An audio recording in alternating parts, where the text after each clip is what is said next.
की एकादशी की अनंत शुभकामनाएं एवं बधाई। आइए आज सुनते हैं आम्ल की एकादशी की व्रत कथा। पौराणिक कथाओं में उल्लेख है कि जब भगवान विष्णु ने सृष्टि की रचना की तो उन्होंने आंवला वृक्ष को भी उत्पन्न किया। इस वृक्ष के स्मरण मात्र से ही गोदान करने का फल प्राप्त होता है और आंवले के फल के सेवन से व्यक्ति को पुण्य प्राप्त होता है और मोक्ष का मार्ग उसके लिए प्रशस्त होता है। आम्ल की एकादशी का व्रत भगवान शिव की शिवरात्रि और होली के बीच फाल्गुन मास में मनाया जाता है। इस दिन आंवले के वृक्ष का विशेष महत्व होता है। भगवान विष्णु को आंवले का फल अत्यंत प्रिय है। आंवले के वृक्ष में भगवान विष्णु का वास माना जाता है। स्कंद पुराण में आम्ल की एकादशी का वर्णन करते हुए बताया गया है कि यह व्रत सभी पापों को नष्ट करता है और व्यक्ति को सौभाग्यशाली बनाता है। तो चलिए सुनते हैं आम्ल की एकादशी की पौराणिक व्रत कथा। प्राचीन समय में एक नगर था जिसका नाम वैदिक था। इस नगर में ब्राह्मण, वैश्य, क्षत्रिय और शूद्र चारों वर्ण अत्यंत सुखी और संतुष्ट थे। नगर में हमेशा उनके मंगलमय स्वर गूंजते रहते थे। वहां कोई भी पापी, दुष्ट या नास्तिक नहीं था। इस नगर में चैत्रथ नाम का एक प्रसिद्ध चंद्रवंशी राजा शासन करता था। यह राजा बहुत ही विद्वान और धार्मिक प्रवृत्ति का था। राज्य में कोई भी गरीब या कंजूस नहीं था। वहां के सभी निवासी भगवान विष्णु के भक्त थे और वहां के लोग आंवला एकादशी के व्रत को बहुत ही श्रद्धा और भक्ति भाव से करते थे। एक बार फाल्गुन मास के शुक्ल पक्ष की आंवला एकादशी आई। राजा अपनी प्रजा के साथ मंदिर गए और वहां उन्होंने कुंभ स्थापित कर धूप, दीप, नैवेद्य, पंचरत्न, छत्र आदि से विधिपूर्वक एकादशी का पूजन किया। उन्होंने आंवले के वृक्ष के नीचे भगवान विष्णु की स्तुति भी की। राजा ने आंवला वृक्ष की पूजा करते हुए कहा, हे आंवला वृक्ष, आप ब्रह्मा का स्वरूप हैं। आप ब्रह्मा से उत्पन्न हुए हैं और सभी पापों का नाश करने वाले हैं। मैं आपको नमन करता हूं, मेरी भेंट स्वीकार करें। आप श्री राम द्वारा सम्मानित हैं। मैं आपकी पूजा करता हूं और प्रार्थना करता हूं कि मेरे सारे पाप दूर हो जाएं। उस रात सभी भक्तों ने मंदिर में जागरण किया। उसी समय एक शिकारी वहां आया। वो बहुत पापी और दुष्ट था, जो अपने परिवार का पालन पोषण करने के लिए जानवरों का शिकार करता था। उस दिन शिकारी भूखा और प्यासा था। वह मंदिर के एक कोने में बैठ गया और भगवान विष्णु तथा एकादशी का महात्म्य सुनने लगा। इस प्रकार शिकारी ने पूरी रात जागरण किया और सुबह अपने घर लौट गया। सभी भक्त भी अपने अपने घर चले गए। कुछ समय बाद शिकारी की मृत्यु हो गई। आंवला एकादशी के व्रत और जागरण के प्रभाव से शिकारी अगले जन्म में एक राजा के यहां पैदा हुआ। उसका नाम बसुराज रखा गया। जब वो बड़ा हुआ और राजा बना तो उसके पास एक विशाल सेना थी।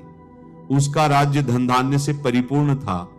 उसकी शक्ति चंद्रमा के समान, पराक्रम भगवान विष्णु के समान और स्थिरता पृथ्वी के समान थी। एक दिन राजा बसुराज शिकार के लिए जंगल गए। वहां वो अचानक रास्ता भटक गए। दिशा न जानने के कारण उन्होंने एक आंवले के पेड़ के नीचे विश्राम किया और वहीं उन्हें नींद आ गई। उसी समय पहाड़ से डाकुओं का एक समूह वहां आ गया। उन्होंने राजा को अकेला देखा और चिल्लाने लगे, मारो मारो। डाकुओं ने कहा, इस राजा ने हमारे माता पिता, पुत्र और सभी रिश्तेदारों को मार दिया है, इसीलिए हमें इसे मार डालना चाहिए। ये कहते हुए डाकुओं ने राजा पर हथियारों से हमला करना शुरू कर दिया। जब डाकुओं ने राजा पर पहला हमला किया तो ऐसा लगा कि उनके हथियार राजा के शरीर से टकराते ही फूल बन गए हों।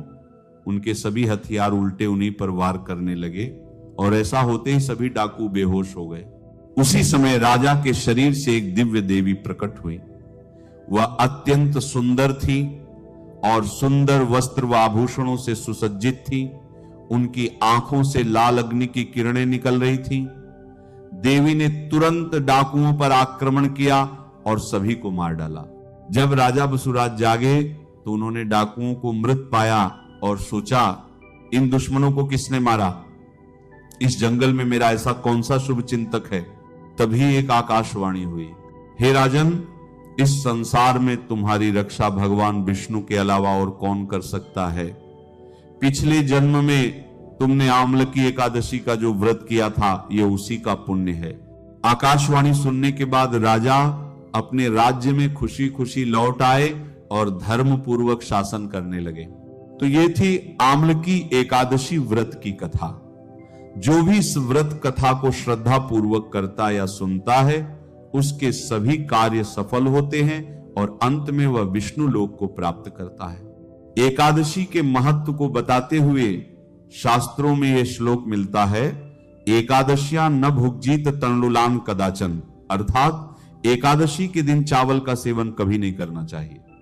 इसी कारण आम्ल की एकादशी के दिन संयम पूर्वक व्रत का पालन करना, विष्णु सहस्र नाम का पाठ करना और आंवले का भोग अर्पित करना ही शास्त्र सम्मत विधि मानी जाती है।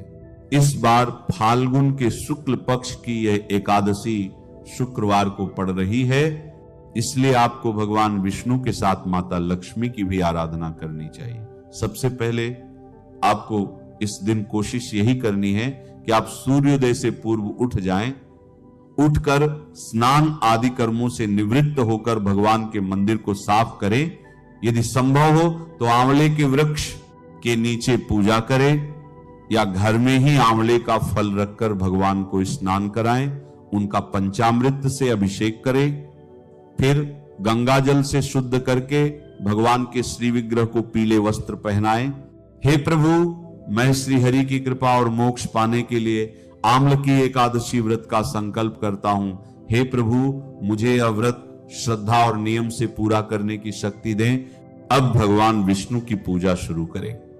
पहले उन्हें जल, अक्षत, पीले फूल और तुलसी पत्र अर्पित करें। इसके बाद धूप और घी का दीपक दिखाएं। पूजा में आंवला और मिष्ठान का भोग लगाएं। इसके बाद भगवान विष्णु के मंत्रों का जाप करें, जैसे नमो भगवते वासुदेवाय। अब आते हैं सबसे महत्वपूर्ण विषय पर। इस दिन किन कार्यों से आपको बचना चाहिए?